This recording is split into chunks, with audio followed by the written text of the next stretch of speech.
Another thing that I wanted to bring up on this, and this was back at the other conversation too, is it seems like so much of the advice that I get or I hear or I watch is just spend less, just budget, right? Like just eat rice and beans to get ahead financially. And so I want you to talk about that a little bit. Yeah. If I'm trying to get ahead, is it the B word the whole time? Right. I talk about offense and defense a lot because I'm 100% with you.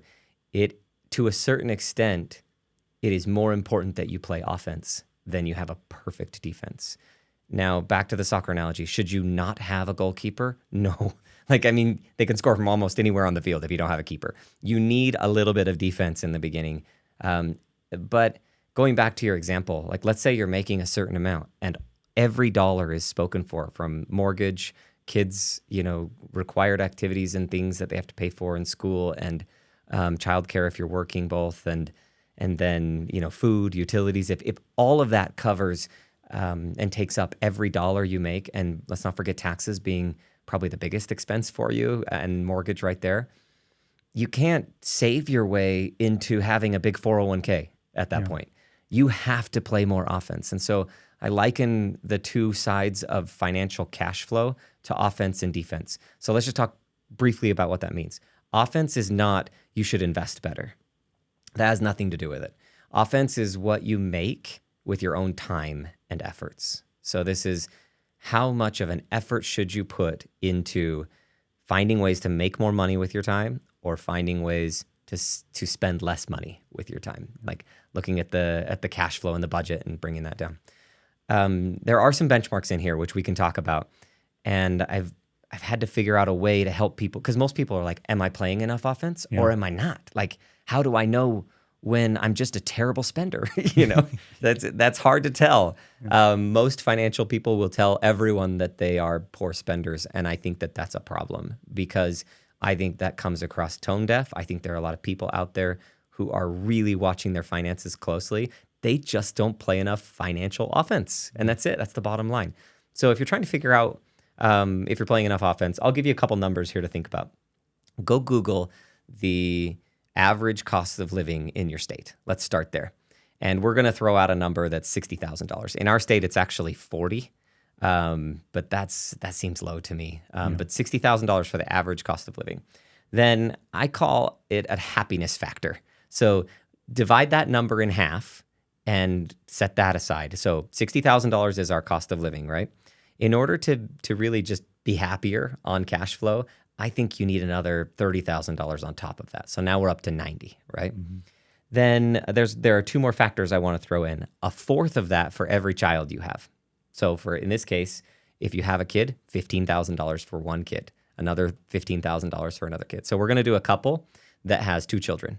So they have to make $60,000 just to base cost of living, another $30,000 as the happiness factor, another $30,000 because it's two kids, 15 each, for just making sure you can pay for those munchkins and everything that comes along with them. And then the last one is a wealth building factor, and I would multiply that by a third. So of $60,000, another $20,000 on top of that. So we get to about $140,000 a year for this couple. A couple with two children, if you are making more than $140,000, you're probably in a spot where you can play. You just need to really focus on your defense and save and figure all that out. If you're making less than $140,000, I would advise you to figure out how to make more. Like you need to play more offense. And especially if you're down, if you're in a state like this and you're down to making $60,000, $70,000, $80,000, $90,000 with a family of two kids, I think you're going to really struggle to build the wealth that we're talking about in here. And so we have all of these projects, and I was really nervous if we didn't talk about that in the beginning, that people would get into project 2, 3, 4 and feel like, who has the money for this? Yeah. And if that's the case, you need to play more offense. What are some tips on how someone can play more offense? Because there's a lot of get-rich-quick schemes. There's a lot of things that are trying to tell people how they can make more money. And I think that the purpose of your book and this conversation isn't a get-rich-quick scheme. Mm-hmm. There's a lot of ways to find financial success. This is just a much more stable approach with less financial risk to somebody. Right, and totally. So the purpose of this order This purpose of the prosperity projects is not to say this is the only way to do it. This is the way that we believe eliminates or avoids any unnecessary risk. So you're doing the things in the very beginning that if you accidentally overlook them, that you went way too long without covering that risk. So it's really just putting them in the order so you can feel really confident knowing it's not the only way to make money, but it sure is a prudent way to build wealth and be prosperous. Perfect. So that's the order. Now you asked about how do you make more money. So there are several different ways, and I don't know how with time how much we go into, but working on yourself, like obviously upskilling yourself from a career and professional standpoint, education, right? That's going to be one. Learning how to work within your employer to signal the things that you want to be able to achieve, your career progression, the roles, being willing. In negotiating, this is not in the book. The negotiating, there's something called your next best alternative to a negotiated agreement. Mm-hmm. So it means if things go sour and I'm not able to get what I want, what is my next best option after that? If a no, it comes out of a negotiation. So if you have a next best alternative to a negotiated agreement that's pretty darn good, then if your first option doesn't work out, you fall back on something pretty great. Yeah. So that's the next thing as you think about like needing and wanting promotions and raises, do the things that make it so your next best alternative are actually really solid as well. So you've networked within your industry. You have plenty of contacts with people that you know would pay you pretty close to the same, that you would actually enjoy working with on projects that are important to you. Mm-hmm. You know, all those things so that if it falls apart, you step into something great. Like so in other words, I'm talking about like career management. So that's part of it. And then the next one that comes is change jobs. If it's not likely to work, which I hate to say, employing like 50 something people at our firm, but that's why I try to keep them really happy so they don't have to, right? And then side hustles and side gigs and different ways of creating and building wealth with your time. So if I can summarize super quickly what we've talked about, and then we'll jump into the projects. It sounds like if I'm wanting to get ahead financially, first I got to get on the train. I've got to start taking action and have the mentality around, one, you can do this and let's get moving. Number two, I need to coordinate with a spouse if that's applicable to me.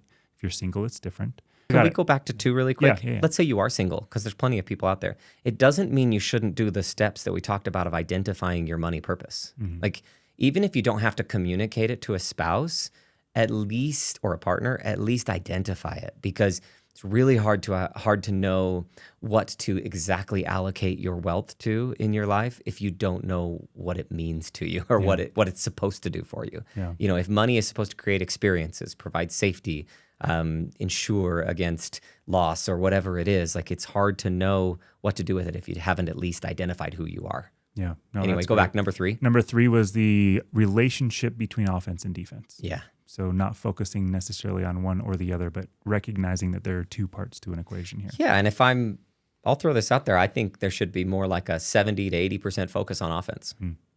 It is easier for me to figure out how to make $5,000 or $10,000 more than it is for me to cut $5,000 or $10,000 out of spending.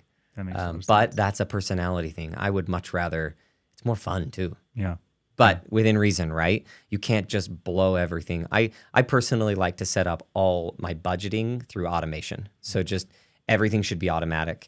I should have an account that transfers money to these accounts to ensure that savings is done, transfers money to what I call a spend account. So that way we spend out of that one.